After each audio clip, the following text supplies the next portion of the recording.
Desperate rage in Haiti has fueled violent protests for more than a week now, and a long-awaited announcement by their president has done nothing to quell the fury.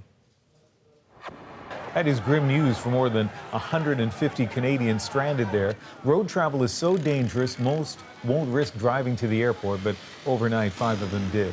Last night, we told you about Dr. Emilio Bazil, who went with 4 Canadian colleagues to offer medical services and supplies. What worries me is more the panic. My dad doesn't usually panic, and he has this panic in his voice.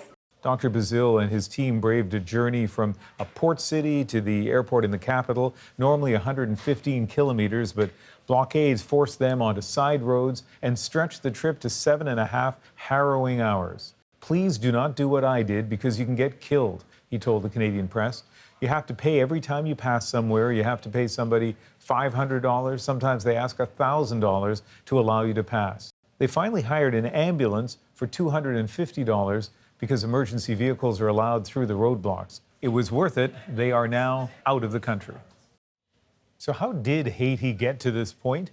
The poorest country in the Americas was pushed even closer to desperation by punishing inflation and apparent government corruption. Last fall, it emerged that billions of dollars from a Venezuelan oil deal was missing and no one was being charged.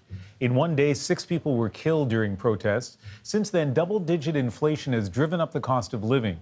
Over the last 9 days, things have reached a breaking point. Right now, the hospitals are not working.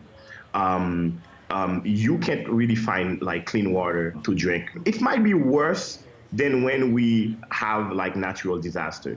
Because you know that, all right, the storm will go and the sun will rise again. But now it's just that a country locked down because of a political situation and an economic situation. Now the president, Jovenel Moise, has brushed off demands that he resign and promised measures to ease the deprivation. Right now, the situation is so dire, the Canadian government said today it's halting all deportations to Haiti. Montreal is home to Canada's largest Haitian community. The CBC's Alison Northcott talked to some of them. Probably 2015 or 16. As a photojournalist, Daniel Morel has had his eye on Haiti for decades, capturing images of natural disasters and political uprisings. He says the latest protests are different. The difference is the frustration of the people, the arrogance of this government. He's eager to return to Haiti to see what's happening now and says the violence won't deter him. Violence is very important now. If it was not for the violence, the government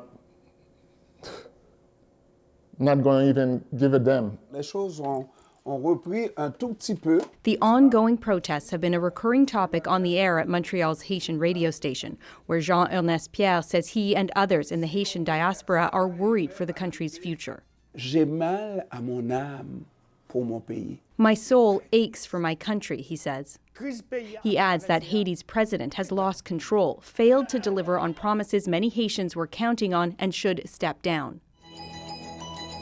Some of the Canadians stuck in Haiti are on humanitarian missions, like Montreal nurse Catherine O'Neill.